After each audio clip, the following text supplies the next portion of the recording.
मांगा के फंडामेंटल में से एक थीम ही एक ऐसा फंडामेंटल है जो मांगा के तीनों फंडामेंटल को जोड़े रखता है और उन्हें कनेक्ट करता है। और थीम का यूज बस मांगा में ही नहीं होता, किसी भी थीम को तुम मूवीज, नॉवेल्स एंड किसी टीवी शोज में भी देख सकते हो। और इस वर्ल्ड में चाहे कितना भी सुपर क्राफ्ट को ले लो, वो सभी क्राफ्ट एक स्ट्रॉन्ग थीम से बैक्ड होते हैं और कोई भी थीम तुम्हें डायरेक्ट नहीं दिखेगी क्योंकि वो हमेशा किसी क्राफ्ट की शैडो की तरह काम करती है। अब थीम का मतलब है क्रिएटर उस वर्ल्ड को किस तरीके से देख रहा है, या सिंपल वर्ड्स में बोलूं तो क्रिएटर थीम के जरिए एक कोर मैसेज को कन्वे करता है, जैसे कि फ्रेंडशिप या एडवेंचर। और अब थीम को और समझने के लिए हम फ्रोजन का एग्जांपल लेते हैं। कुछ लोग कहेंगे कि फ्रोजन उसकी स्ट्रॉन्ग हीरोइन या उसके मॉडर्न कैरेक्टर की वजह से एक ब्लॉकबस्टर हिट थी, लेकिन इधर जोजो क्रिएटर के अकॉर्डिंग उसकी सबसे बड़ी ब्लॉकबस्टर हिट होने की वजह थी उसकी व्हाइट कोल्ड वर्ल्ड जो स्नो एंड आइस को दिखाता है। और प्रोटैगनिस्ट की लोनलीनेस वाली थीम तभी दिख सकती थी जब वो फ्रोजन सेटिंग में एक्सप्रेस की जाए। लेकिन अब तुम यहाँ इमेजिन करो, अगर इसमें आइस ना हो के इधर डेजर्ट होता तो फिर फ्रोजन आज उस तरीके से हमसे कम्युनिकेट नहीं करती जिस तरह वो आज करती है। और अब जैसे पिछली वीडियोस में हमने बात की कैरेक्टर स्टोरी और सेटिंग के बारे में, इस वीडियो में हम जानेंगे कि एक मांगा में थीम को कैसे बनाया जाए। तो फिर बिना किसी देरी करे वीडियो को स्टार्ट करते हैं।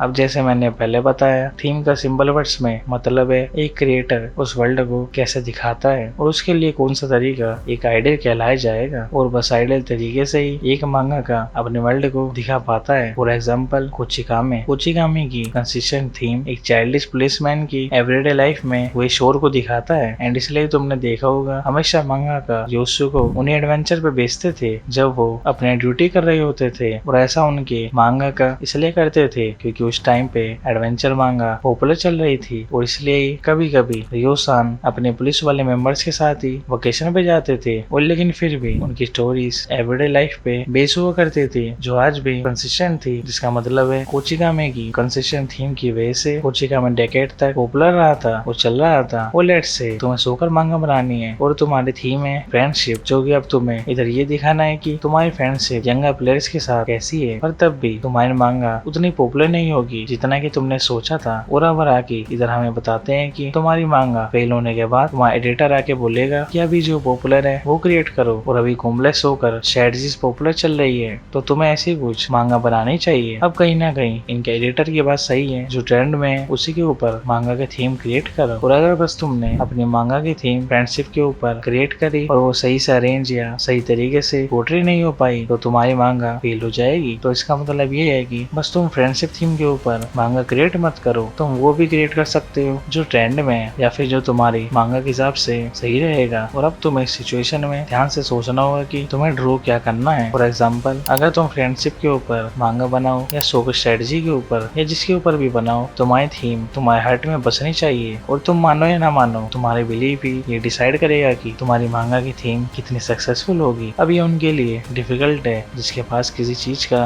लाइफ एक्सपीरियंस ही नहीं है। जैसे कि मान लो रिवेंज। अब अगर तुमने किसी से रिवेंज लिया ही नहीं है या रिवेंज का सोचा ही नहीं है, अब रिवेंज से मेरा मतलब ये नहीं है कि तुम रियल लाइफ में थोरपेन की तरह सबको मारने लग जाओ। अब रिवेंज मतलब छोटा मोटा रिवेंज चलेगा, जैसे कि किसी से हारने के बाद जीतने का रिवेंज, या उससे ज्यादा डार्क भी हो सकता है। अब मेरा मतलब उस रिवेंज टाइप की फीलिंग्स है या उस सोच से है जो तुम्हें अपनी मांगा की थीम में दिखानी है। और अगर तुम्हारी थीम सही से अरेंज या प्रेजेंट नहीं हुई तो इससे साफ हो जाएगा कि मांगा की खुद की लाइफ एक्सपीरियंस अनस्टेडी है। तो इसके लिए तुम्हें अपनी हर लाइफ के मोमेंट को अच्छे से ऑब्जर्व करना होगा, चाहे जो पहले हुए हो या जो अब होंगे। और तुम बाकी दूसरों को भी देख के चीजें ऑब्जर्व कर सकते हो, क्योंकि फिर इसी की मदद से तुम अपने उसी थीम को क्रिएट कर पाओगे जिसपे तुम्हें अपनी मांगा बनानी है।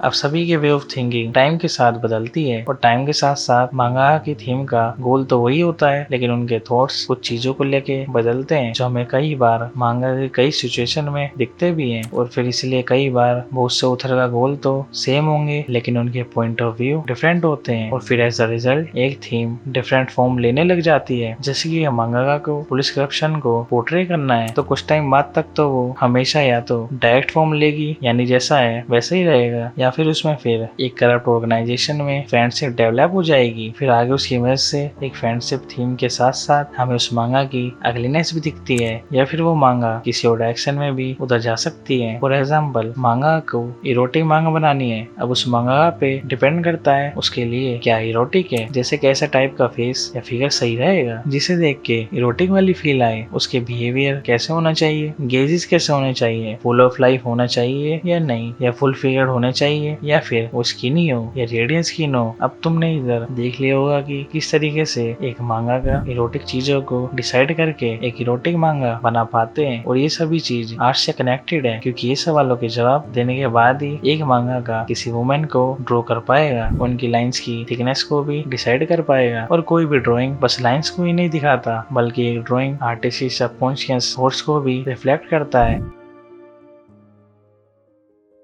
जोजो की थीम थी pain to humanity, in other words एक प्रतिज्ञा जो दिखाता है कि मैनकाइंड इतनी वंडरफुल है, और जब कभी भी जोजो के कैरेक्टर्स कोई प्रॉब्लम फेस करते हैं तो वो सॉल्यूशन खुद की एबिलिटी से ही ढूंढते थे और उसी बात पे आगे बढ़ते थे। और ऐसा कभी भी नहीं हुआ जब कोई कोइंसिडेंस से वो बच गए हो, या कोई गॉड ने बीच में आके उन्हें बचा लिया हो, या फिर कोई मैजिक स्वॉर्ड आसमान से आके गिर गई हो और उनके हाथ में आ गई हो। एंड फिर आगे जोजो के कैरेक्टर बताते हैं कि पेन टू ह्यूमैनिटी वाली थीम का आइडिया कोई डीप कंसंट्रेशन वाला नहीं था, बल्कि इन्होंने इसलिए बनाया था क्योंकि अराकी की फर्स्ट ग्राफिक नोवेल थी मैग्निफिसेंस ऑफ मैनकाइंड। लेकिन कुछ टाइम बाद इन्होंने कह के उस ग्राफिक नोवेल को छोड़ दिया कि मैं ये मेका मांगा को और नहीं बना पाऊंगा, क्योंकि इधर सब इंसान मशीन से फाइट करते हैं। पर लेकिन फिर कई साल से इसी थीम पे काम करने के बाद इन्हें मैनकाइंड थीम पे अच्छी खासी डेप्थ में नॉलेज हो चुकी थी, और फिर इसलिए अराकी ने जोजो की ये थीम चूज की थी। और जब इनकी ग्रैंडफादर की डेथ हुई थी तब इन्हें पता लगा हाउ पीपल डाई, और कैसे उनका कुछ पार्ट आने वाली जनरेशन को पास डाउन हो जाता है। और फिर जोजो के क्रिएटर यहीं से इन्फ्लुएंस होते हैं, जिसमें फिर इन्होंने ये डिसाइड करा कि उन्हें सीरीज में टॉर्च को पास डाउन होते हुए दिखाना है। फिर जब उन्हें एंड में आइडियाज नहीं मिले तो उन्होंने जोजो को मारने का डिसाइड करा और आने वाली जनरेशन को टॉर्च भी पास डाउन की, और इसके बाद टॉर्च थी जोस्टार के हाथ में।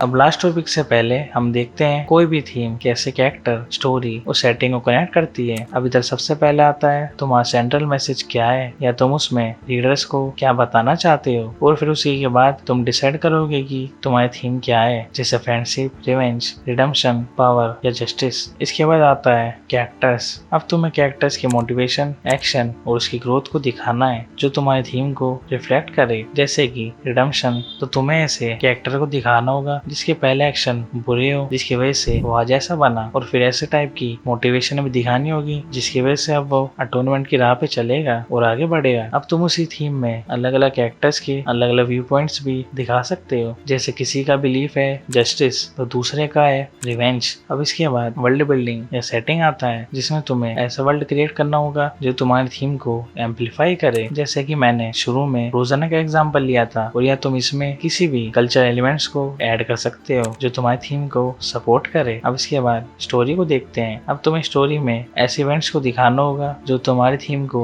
रिफ्लेक्ट करे, जैसे तुम्हारी थीम है जस्टिस तो तुम्हारे कैरेक्टर्स को मोरल डायलेमास फेस करने पड़ेंगे, जिसमें उन्हें दो चीजों में से चॉइस करनी पड़ सकती है, जैसे लीगल जस्टिस चूज करे या पर्सनल वेंजेंस। और टाइम के साथ स्टोरी प्रोग्रेस होगी तो इधर थीम भी बदल सकती है। तो शुरू में तो रिवेंज की थीम होगी, लेकिन कुछ टाइम बाद जैसे जैसे प्रोटैगनिस्ट ग्रो होगा वैसे वैसे वो थीम फॉरगिवनेस पे शिफ्ट हो जाएगी। अब जैसे कि मैंने पहले बोला कोई थीम क्रिएटर की लाइफ को रिफ्लेक्ट करती है, तो फिर तुम्हें ऐसी कोई मंगा की थीम नहीं बनानी जिसमें तुम इंटरेस्ट ही नहीं हो, या मैं सिंपली कहूँ तो उस चक्कर में मत रहना कि जो अभी सेल हो रही है तुम उसके ऊपर मांगा बनाओ, यानी जिस चीज का ट्रेंड है तुम उसके ऊपर मांगा बनाना अवॉइड करना। अब लेट्स से तुम्हें आज की पॉपुलर थीम के अराउंड एक मांगा बनानी है, तो ये तब तक तो ठीक है जब तक कि वो ट्रेंड चल रहा है, लेकिन अगर ट्रेंड पास हो गया तब क्या, तब फिर तुम उसी बोरिंग थीम में ही रह जाओगे जो थीम तुम्हें तुम्हें पसंद ही नहीं है, क्योंकि ये तो तुमने इसलिए ड्रॉ करी थी क्योंकि ये अभी पॉपुलर थी। लेकिन अगर तुम खुद से क्वेश्चन करो कि तुम्हें ये मांगा क्रिएट क्यों करनी है, तो तुम अपनी थीम भी क्रिएट कर पाओगे। और ऐसे ही किसी भी मांगा को एक मांगा बनाने से पहले खुद से ये सवाल पूछने चाहिए, जैसे what do I want to draw और why do I want to draw it. अब जिसे इन सवालों के जवाब पता है वो तो अपनी थीम और अपनी मांगा को भी क्रिएट कर लेंगे। लेकिन जो पॉपुलैरिटी के हिसाब से अपनी मांगा क्रिएट करेगा तो वो ज्यादा से ज्यादा 3 इयर्स तक सही से चल सकता है, जो कि ये टाइम जो क्रिएटर का बताया हुआ है। और अगर किसी मांगा का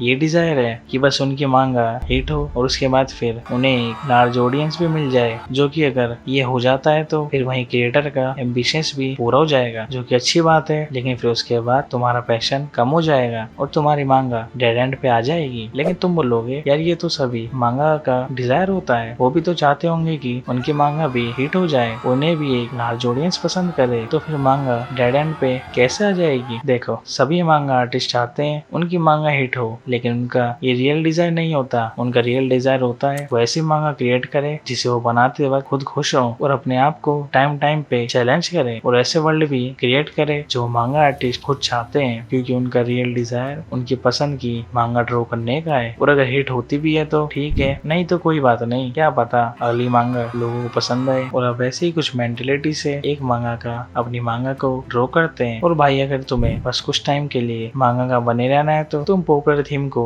ले सकते हो, लेकिन अगर तुम्हें लॉन्ग टर्म के लिए एक रियल मांगा का कहलाना है तो या बनना है तो तुम्हें किसी पॉपुलर ट्रेंड से ज्यादा तुम्हें वो क्रिएट करना पड़ेगा जो तुम्हें पसंद है। और अगर कोई मांगा पर्सनल इमोशनल लेवल पे तुम्हें ज्यादा कनेक्ट करे, लेकिन तुम्हें लगे कि ये थीम ज्यादा डार्क है तो ये चलेगी नहीं, तो तुम्हें इसमें ज्यादा सोचना नहीं है और तुम्हें उसी थीम पे वो मांगा क्रिएट करनी चाहिए। यानी तुम्हारी मांगा की सक्सेस उसकी सेल्स पर डिपेंड नहीं करती, बल्कि उस पर करती है कि तुम उस मांगा में कितना इंटरेस्ट रखते हो, क्योंकि उसी मांगा की वजह से तुम मांगा के कैरेक्टर और स्टोरी को क्रिएट कर पाओगे और आगे बढ़ पाओगे। और कोई भी मांगा का किसी भी मांगा के रॉयल रोड को तभी फॉलो कर सकता है जो खुद पे भरोसा रखे और वो ड्रॉ करे जो उसे लगता है ये सही है, और फिर तभी डिटर्मिनेशन के साथ एक न्यू मांगा आर्टिस्ट रॉयल रोड को फॉलो करके एक मांगा का बन सकता है। और अगेन याद रखना, एक सक्सेसफुल मांगा तभी क्रिएट होगी जब तुम्हारी मांगा के चारों फंडामेंटल सही हो। और अब यहीं पे फोर्थ फंडामेंटल की वीडियो भी एंड हो जाती है। और इसी टाइप के कंटेंट अगर तुम्हें और चाहिए तो एनिमे जोर चैनल को सब्सक्राइब कर लो और वीडियो को लाइक कर दो और दोस्तों के साथ इसे शेयर भी कर दो। और मैंने बाकी 3 फंडामेंटल्स भी बाकी की वीडियोस में कवर कर दिए हैं, तो तुम उसे भी इधर देख सकते हो।